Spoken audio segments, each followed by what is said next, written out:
Welcome back to our daily Bible reading plan. Today is Saturday, January 16th. So we're up to another weekend. I don't know about you. Sometimes it's tempting for me to kind of take the weekends off. And I'm really trying not to do that. So I'm glad you're joining me today. And we're just going to dive right in. We're in Genesis chapter 32. We're going to read starting in Genesis 32, verse 13, and we're going to go all the way through Genesis 34. So Jacob stayed where he was for the night, and then he selected these gifts from his possessions to present to his brother Esau: 200 female goats, 20 male goats, 200 ewes, 20 rams, 30 female camels with their young, 40 cows, 10 bulls, 20 female donkeys, and 10 male donkeys. He divided these animals into herds and assigned each to different servants. Then he told his servants, "Go ahead of me with the animals, but keep some distance between the herds." He gave these instructions to the men leading the first group. "When my brother Esau meets you, he will ask, 'Whose servants are you? Where are you going? Who owns these animals?' You must reply, 'They belong to your servant Jacob, but they're a gift for his master Esau. Look, he's coming right behind us.'" And Jacob gave the same instructions to the second and the third herdsmen and to all who followed behind the herds. "You must say the same thing to Esau when you meet him. And be sure to say, 'Look, your servant Jacob is right behind us.'" Jacob thought, "I'll try to appease him by sending gifts ahead of me, and when I see him in person, perhaps he'll be friendly to me." So the gifts were sent on ahead, while Jacob himself spent the night in the camp. During the night, Jacob got up and took his 2 wives, his 2 servant wives, and his 11 sons, and crossed the Jabbok River with them. After taking them to the other side, he sent over all his possessions. This left Jacob all alone in the camp, and a man came and wrestled with him until dawn began to break. When the man saw that he would not win the match, he touched Jacob's hip and wrenched it out of socket. And then the man said, "Let me go, for the dawn is breaking." But Jacob said, "I will not let you go unless you bless me." "What's your name?" the man asked, and Jacob replied, "Jacob." "Your name will no longer be Jacob," the man said. "From now on you'll be called Israel, because you have fought with God and with men and have won." "Please tell me your name," Jacob said. "Why do you want to know my name?" the man replied, and then he blessed Jacob there. Jacob named the place Peniel, which means the face of God. For he said, "I have seen God face to face, yet my life has been spared." The sun was rising as Jacob left Peniel, and he was limping because of the injury to his hip. Even today, the people of Israel don't eat the tendon near the hip socket because of what happened that night when the man strained the tendon of Jacob's hip. Chapter 33, Jacob and Esau make peace. When Jacob looked up and saw Esau coming with his 400 men, he divided the children among Leah, Rachel, and his 2 servant wives. He put the servant wives and their children at the front, Leah and her children next, and Rachel and Joseph last. And then Jacob went on ahead. As he approached his brother, he bowed to the ground 7 times before him. And then Esau ran to meet him, embraced him, threw his arms around his neck, and kissed him, and they both wept.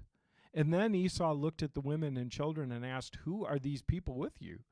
"These are the children God has graciously given to me, your servant," Jacob replied. And then the servant wives came forward with their children and bowed before him. Next came Leah with her children, and they bowed before him. And finally Joseph and Rachel came forward and bowed before him. "And what were all the flocks and herds I met as I came?" Esau asked. Jacob replied, "They are a gift, my lord, to ensure your friendship."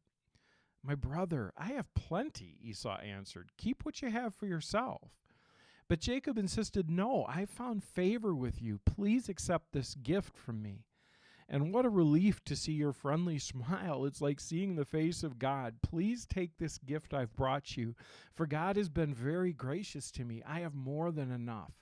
And because Jacob insisted, Esau finally accepted the gift. "Well," Esau said, "let's be going. I'll lead the way."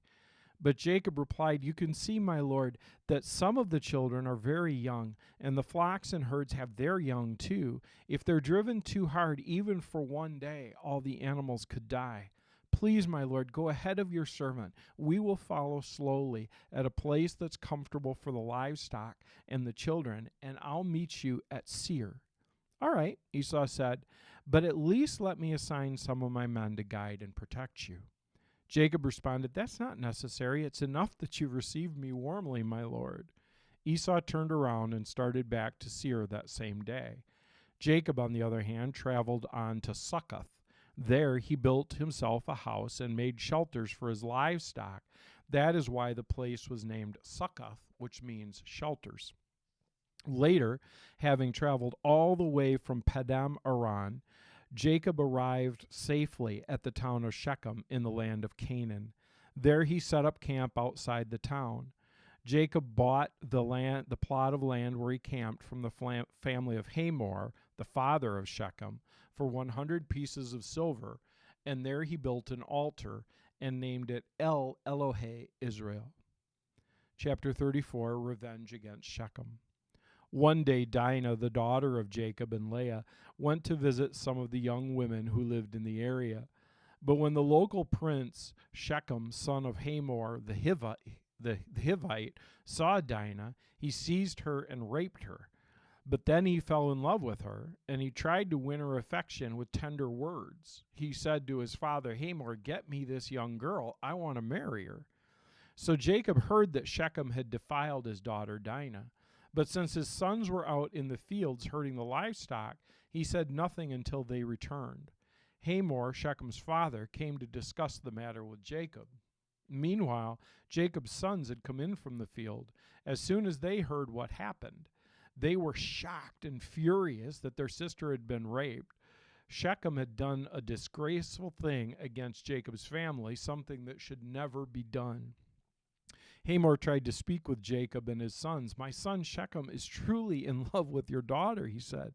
"Please let him marry her. In fact, let's arrange other marriages too.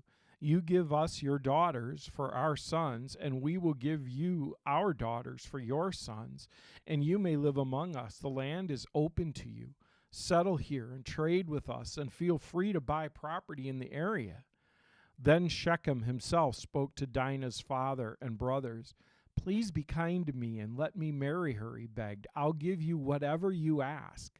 No matter what dowry or gift you demand, I will gladly pay it. Just give me the girl as my wife." But since Shechem had defiled their sister Dinah, Jacob's sons responded deceitfully to Shechem and his father Hamor. They said to them, "We couldn't possibly allow this because you're not circumcised. It'd be a disgraceful thing for our daughter to marry a man like you. But here's a solution. If every man among you will be circumcised like we are, then we'll give you our daughters, and we'll take your daughters for ourselves. We will live among you and become one people. But if you don't agree to be circumcised, we will take her and be on our way." Hamor and his son Shechem agreed to their proposal. Shechem wasted no time in acting on this request, for he wanted Jacob's daughter desperately. Shechem was a highly respected member of his family, and he went to his father Hamor to present this proposal to the leaders at the town gate. "These men are our friends," they said. "Let's invite them to live here among us and to trade freely. Look, the land is large enough to hold them. We can take their daughters as wives and let them marry ours, but they will consider staying here and becoming one people with us only if our men are all circumcised just as they are. But if we do this, all their livestock and possessions will eventually be ours. Come, let's agree to their terms and let them settle here among us." So all the men in town council agreed with Hamor and Shechem, and every male in the town was circumcised. But 3 days later, when their wounds were still sore, 2 of Jacob's sons, Simeon and Levi, who were Dinah's full brothers, took their swords and entered the town without opposition. Then they slaughtered every male there, including Hamor and his son Shechem. They killed them with their swords, then took Dinah from Shechem's house and returned to their camp. Meanwhile, the rest of Jacob's sons arrived. Finding the men slaughtered, they plundered the town because their sister had been defiled there. They seized all the flocks and herds and donkeys, everything they could lay their hands on, both inside the town and outside in the fields. They looted all their wealth and plundered their houses, and they also took their little children and wives and led them away as captives. Afterward, Jacob said to Simeon and Levi, "You've ruined me. You've made me stink among all the people of this land, among all the Canaanites and Perizzites. We are so few, they will join forces and crush us. I'll be ruined, and my entire household will be wiped out." "But why should we let them treat our sister like a prostitute?" they retorted angrily. Quite a story. So we'll jump forward now to Matthew chapter 11, and we're going to read starting in verse 7 and going down through verse 30. Matthew 11. As John's disciples were leaving, Jesus began talking about him to the crowds. "What kind of man did you go into the wilderness to see? Was he a weak reed, swayed by every breath of wind? Or were you expecting to see a man dressed in expensive clothes? No, people with expensive clothes live in palaces. Were you looking for a prophet? Yes, and he's more than a prophet. John is the man to whom the scriptures refer when they say, 'Look, I'm sending my messenger ahead of you, and he will prepare a way before you.'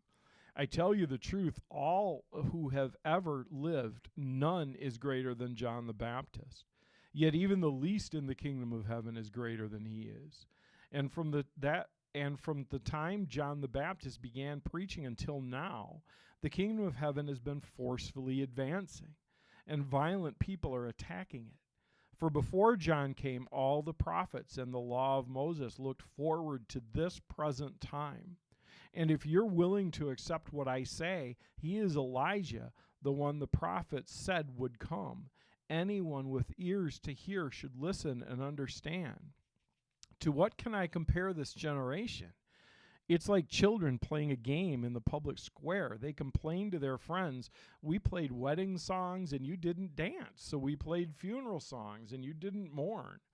For John didn't spend his time eating and drinking, and you say he's possessed by a demon. The Son of Man, on the other hand, feasts and drinks, and you say he's a glutton and a drunkard and a friend of tax collectors and other sinners. But wisdom is shown to be right by its results." And then Jesus began to denounce the towns where he had done so many of his miracles, because they hadn't repented of their own sins and turned to God. "What sorrow awaits you, Chorazin and Bethsaida? For if the miracles I did in you had been done in wicked Tyre or Sidon, their people would have repented of their sins long ago, clothing themselves in burlap and throwing ashes on their heads to show their remorse.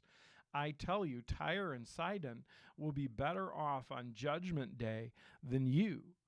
And you people of Capernaum, will you be honored in heaven? No, you'll go down to the place of the dead. For if the miracles I did for you had been done in wicked Sodom, it would still be here today. I tell you, even Sodom will be better off on Judgment Day than you." At that time, Jesus prayed this prayer: "O Father, Lord of heaven and earth, thank you for hiding these things from those who think themselves wise and clever, and for revealing them to children. Yes, Father, it pleased you to do it this way. My Father has entrusted everything to me. No one truly knows the Son except the Father, and no one truly knows the Father except the Son, and those to whom the Son chooses to reveal him." And then Jesus said, "Come to me, all of you who are weary and carry heavy burdens, and I will give you rest. Take my yoke upon you. Let me teach you, because I'm humble and gentle of heart, and you will find rest for your souls. For my yoke is easy to bear, and the burden I give you is light." Now we turn back to Psalm 14.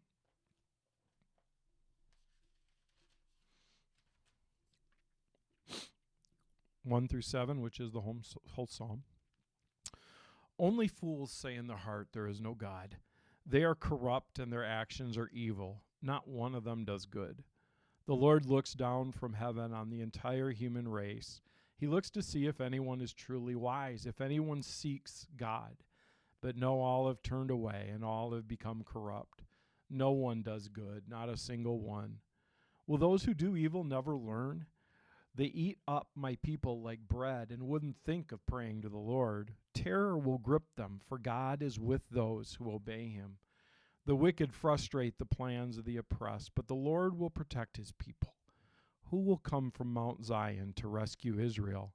When the Lord restores his people, Jacob will shout with joy, and Israel will rejoice.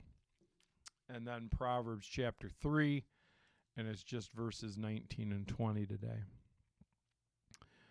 By wisdom the Lord founded the earth. By understanding he created the heavens. By his knowledge the deep fountains of the earth burst forth, and the dew settles beneath the sky. And then every day we've been sharing a little reading from Oswald Chambers. Today is the voice of the nature of God. He says, the call of God is the expression of God's nature, not ours. The call of God is not a reflection of my nature. My personal desires and temperament are of no consideration. As long as I dwell on my own qualities and traits and think about what I am suited for, I will never hear the call of God. Isaiah 6:8, I heard the voice of the Lord saying, whom shall I send, and who will go for us? Boy, there's a lot here today. And just starting with that thought from Oswald Chambers about how God's call is a product of his nature, not my nature.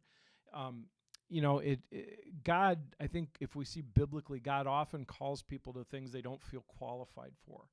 Even Jacob, going back to Esau in the beginning of our reading today, was something that really scared Jacob because he didn't know how Esau would respond, and he had no guarantee of how Esau would respond. And so, he sent all the goats and gifts ahead, hoping to kind of buy Esau's favor. It turned out he didn't have to do that because God had moved Esau's heart. And that's so much of understanding our walk with God, I think, is understanding that God goes before us. And man, that part in Matthew is so famous, right? Where Jesus says, come to me if you're weary and burdened, I'll give you rest. My yoke is easy, my burden's light. It's such an awesome invitation. And it doesn't mean that life is always easy or that it always feels good. It means that he's with us and that's what we need. It means that refreshing and that strength comes from him. And I think, I guess what I'd like to say today as we go into the weekend is maybe we just need to return to that for a little while, just return to that call to Jesus to come to me. Because, it's Saturday today. At some level, we're probably kind of getting ready for Sunday tomorrow. And that call of Jesus to come, to encounter him, to be with him, is so central to what it means to be a follower of Christ. And so I just want to leave you with that thought, that it's not about you. It's not about what you're good at or how strong you are or how great you feel today. It's about God.